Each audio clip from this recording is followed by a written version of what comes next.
Hi everybody, Steve here at Mount Sinai Memorial Park in the Hollywood Hills, once again.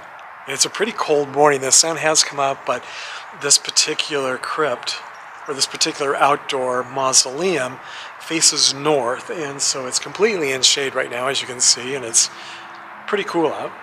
But I'm here to visit the final resting place of the creator of the very popular TV show, Car 54, Where Are You?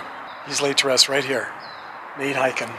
You might not know his name, but he's pretty famous.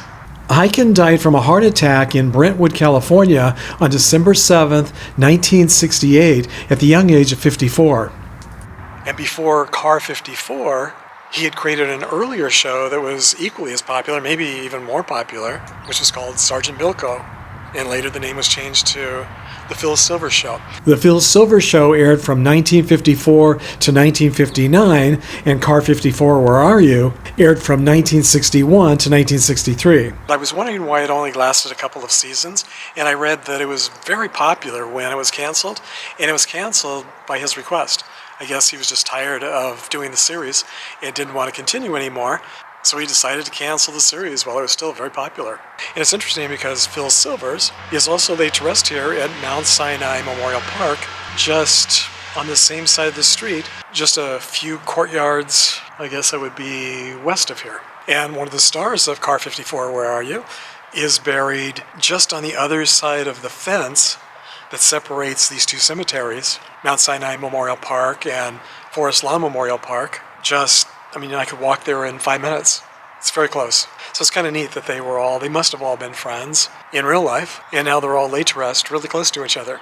This past December, when I visited the gravesite of Car 54 actor Joe E. Ross, who's laid to rest next door at Forest Lawn in the Hollywood Hills, I didn't know that Nate Hiken was laid to rest right next door here at Mount Sinai Memorial Park. But once I found out, I decided to show you both of their gravesites at the same time. So I'll share my visit to Joey Ross's final resting place next. As far as I can tell, the only main cast member who's still alive is actor Hank Garrett, who played Officer Ed Nicholson. He's now 89 years old.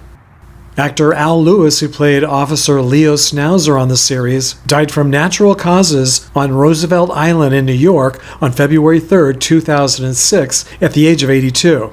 And I'm guessing that pretty much all of you will remember that he went on to play Grandpa Munster on the Munsters TV series, which aired from 1964 to 1966.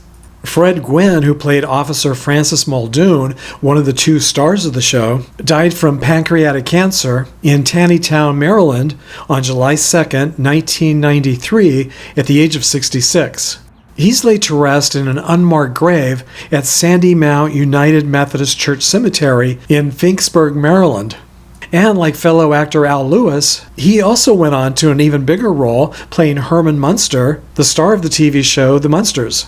Actor Paul Reed, who played Captain Paul Block, died in Greenwich, Connecticut on April 2nd, 2007 at the age of 97. He's buried at Pemaquid Cemetery in Bristol, Maine.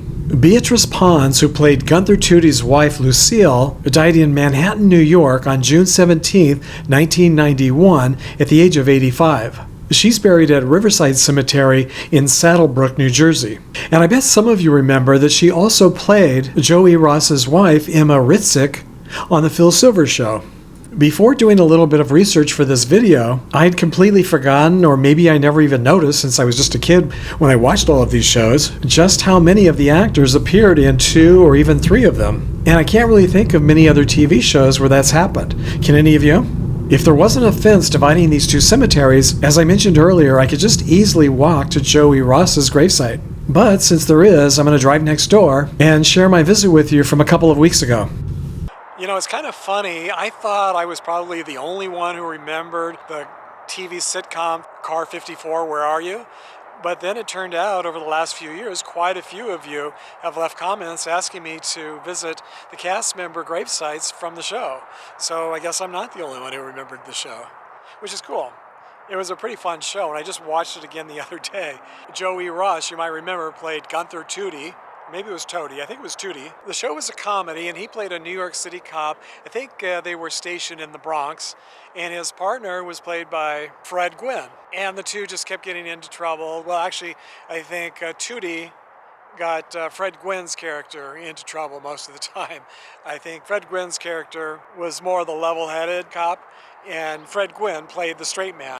From what I read, Ross died while performing on stage here in Los Angeles on August 13th, 1982, at the age of 68. This is the Summerland section, and he does have a GPS on his Find a Grave memorial page. In the 1950s, Ross was a stand-up comedian and was discovered in a nightclub in Miami by Nate Hiken. Hiken offered him the role of Mess Sergeant Rupert Ritzik on the Sergeant Bilko TV show. When that show ended, he was then offered the role of Gunther Toody on Car 54, Where Are You? And how many of you remember the short-lived 1966 TV series, It's About Time, where Ross played a caveman named Gronk? The sitcom was about two astronauts who go back in time to the prehistoric age and return to the modern age with Gronk. It was sort of an I Dream of Jeannie meets the Flintstones theme. So does anyone besides me remember that show? Now, what a cool epitaph. This man had a ball. How fun to have gone through life having a ball. We should all be so lucky, right?